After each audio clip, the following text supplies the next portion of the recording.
যে সালাউদ্দিন কাদের চৌধুরী নির্দোষ ছিল, এটা একটা জুডিশিয়াল মার্ডার ছিল, আওয়ামী লীগ রেজিমের সরকার সরাসরি জড়িত ছিল। ফরেন মিনিস্ট্রিকে একটা লিগ্যাল নোটিশ পাঠাচ্ছি। রাষ্ট্রপতি সাহেব তখন আমার সাথে দেখা করেনি, উনিও লজ্জায় ছিল। আমি আমার বাবাকে জিজ্ঞেস করেছিলাম যে আব্বা তুমি কি কোনো মার্সি পিটিশন ফাইল করেছো নাকি? আব্বা বলছে 6 ফুট 2 ইঞ্চি লম্বা মানুষ, মাথা কারোর সামনে নিচু হবে না। আমি আল্লাহর কাছে যাচ্ছি কি, আমি আল্লাহর কাছে গিয়ে আমি বিচার চাবো। তো এখানে মার্সি পিটিশনের বিষয় তো আসেই না। যে কাগজটা হয়তো আপনারা আমার হাতে দেখেছিলেন, ওটা একটা রিট্রায়ালের পিটিশন আমি নিয়ে গিয়েছিলাম রাষ্ট্রপতির কাছে। রাষ্ট্রপতি সাহেব তখন আমার সাথে দেখা করেনি, উনিও লজ্জায় ছিল, উনিও আমার সাথে দেখা করেন। আপনারা যদি মনে করেন যে আমার করা উচিত, আমি আবেদন করবো। যেখানে সরকারের কাছে যদি কোনো মার্সি পিটিশন থেকে থাকে, আমিও দেখতে চাই। আশা করি আমরা প্রমাণ করতে পারবো যে সালাউদ্দিন কাদের চৌধুরী নির্দোষ ছিল এবং তাকে জুডিশিয়াল মার্ডার করা হয়েছে। যে বাংলাদেশ ফরেন মিনিস্ট্রি তাদের বিদেশি দূত যেগুলি আছে, সেখানে যখন মেসেজ পাঠানো হয় সেগুলাকে সাইফার বলা হয়। এই সাইফার গুলাকে বেশিরভাগ সময় কোডেড সিক্রেট থাকে। এইটারই একটা সাইফার মেসেজ আমাদের হাতে এসে পৌঁছেছে। এই সাইফার মেসেজের মধ্যে বলা আছে,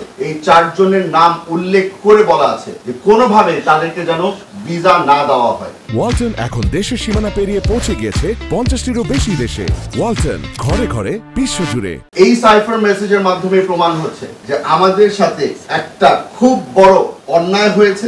আমার বাবাকে তারা কোনোভাবেই ফেয়ার জাস্টিসের কাছে ধীরেও আনতে পারলো না। আমার বাবাকে হত্যা করা হয়েছে, এটা একটা জুডিশিয়াল মার্ডার ছিল এবং এটার সাথে বাংলাদেশের আওয়ামী লীগ রেজিমের সরকার সরাসরি জড়িত ছিল। আমরা আপনাদেরকে বলে দিতে পারি যে এটা হয়তোবা বাংলাদেশের জন্য একটা খুব কালো দিন হয়ে দাঁড়াবে। আপনারা বুঝতে পারছেন যে সাক্ষীদেরকে বাংলাদেশে না আসতে দেওয়া, একটা মানুষকে তারপরে ডিফেন্স ঠিক মতো না দিতে দেওয়া কত বড় একটা অনিয়ম হয়েছিল। আমরা জানিয়ে দিতে চাই আপনাদেরকে যে আমরা বর্তমান ফরেন মিনিস্ট্রিকে একটা লিগ্যাল নোটিশ পাঠাচ্ছি। আমরা তাদের কাছে অনুরোধ করছি, তাদের কাছে আমরা ডিমান্ড করছি যে এই সাইফার মেসেজগুলোকে ডিক্লাসিফাই করে দেওয়া হোক। এই সাইফার মেসেজ আমার বাবার ট্রায়ালের সাথে যতগুলি সাইফার মেসেজ জড়িত আছে, প্রতিটাকে যেন ডিক্লাসিফাই করে দেওয়া হয় এবং সেগুলো যেন আমাদের কাছে হস্তান্তর করা হয়।